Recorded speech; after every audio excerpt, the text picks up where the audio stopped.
Coming to do a reenactment of the proclamation. Help me welcome on stage Kareem Alexis and Allister Amada.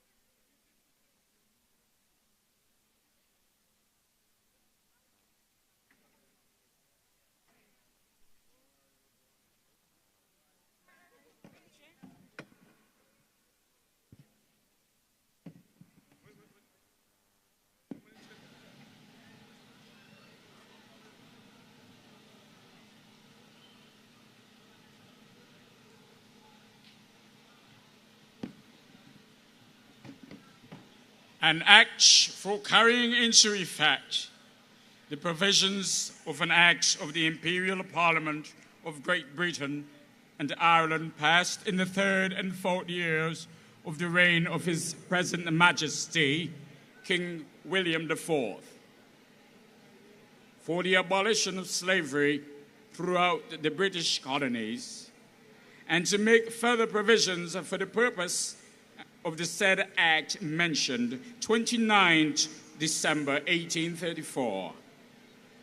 It is hereby enacted by the above authority that as of August 1st, 1838, all persons held as slaves on the island of Grenada are now and forever free.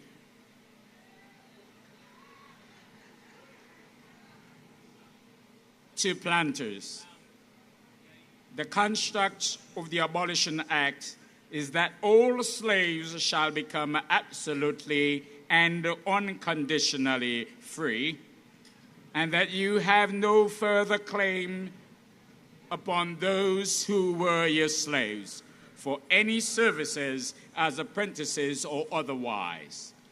It will remain, therefore, for you to submit with decorum and patience to the law as it stands.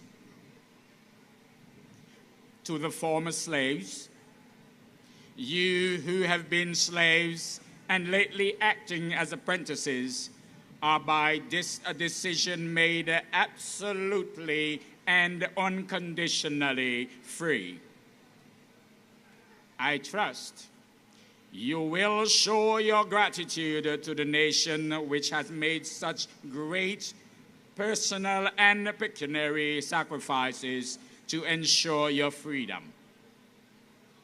By your loyalty to your common monarch, and by the willing and anxious obedience you will pay to the laws of the land. New duties devolve upon you with the new positions you now occupy. And I hope by the steadiness of your conduct and your peaceable demeanor, you will prove that this greatness of all earthly boons has not been unworthily bestowed upon you. You must now entirely depend upon your own industry for your support. You must recollect that you have no person to feed you, no person to clothe you, no person to give you medical assistance if you are ill. You must depend upon your own exertion for all these things. You have no houses or grounds of your own. Those you have heretofore occupied must now be given up to their owners, your former masters, whose property they are. All belong to him except your furniture, clothes, and crops you have now in the ground. These you have a right to remove to where you please to go, if you mean to do so. But I trust that a sense of what is so decidedly your own interest will induce him to leave you in the quiet occupation of your grounds and homes. Though he who was your master is no longer so, recollect of what service he may be to you. Do not imagine that because you are now free, you are independent of one another. No class of the community can be independent of each other. All experience has shown how one hangs on the other. Those of you who have been well treated, recollect that it is now in your power to show your gratitude for your past kindnesses. Probably you gave great provocation, and show that if they have been in the wrong, that will not now justify your acting improperly. I trust that on my next visit to Grenada, I shall hear that your improved habits of industry, your quiet demeanor, and your increased and increasing wealth will show your obedience to the laws, and that you deserve this great benefit which you now receive.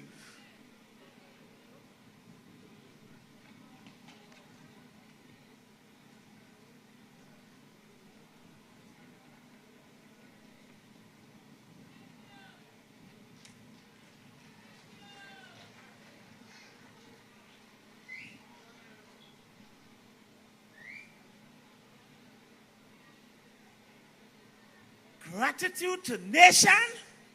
What nation? My nation was Yoruba. My nation was Mandingo.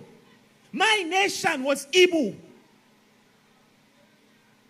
Akan, Ewe, Hassa, Congo, Comanche, Maasai, and Sosa.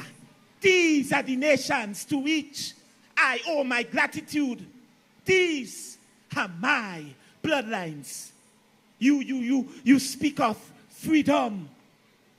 You say you are making sacrifices for my freedom. What sacrifices? And who was it that made me a slave in the first case? I never said and call you. I was good where I was, with me feet firmly planted in the soil of the motherland. Then your slave ships arrived. You call me an African slave. I am African, but never a slave. I am an African man turned slave. Never forget that. And do not command me to express loyalty to our common monarch. You and I have nothing in common, and certainly no common monarch.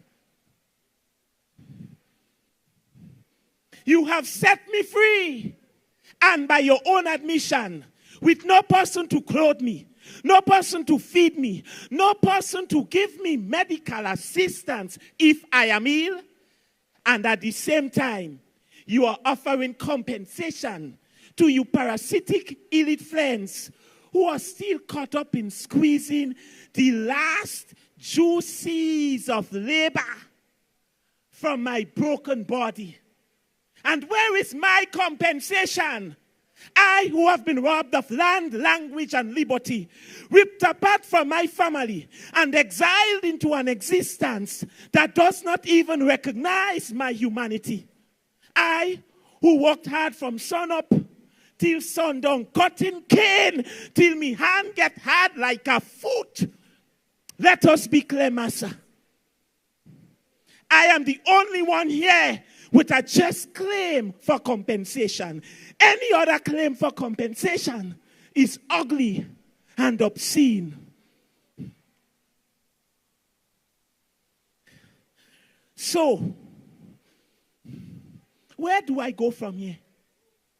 How do I lift my broken body and find the strength to walk into the future? My body might be broken, but my will is not. I will dig deep into the dark recesses of my Africanness and find a new resolve and purpose. I and my future generations will emerge from this spiritual wilderness and carve out a new civilization. We will emerge because we have survived the Middle Passage. We will emerge because we have survived the genocide that was slavery plantation. We will emerge because we have come from the cradle of creation. We will emerge because we were in the beginning, and so shall we be there in the end.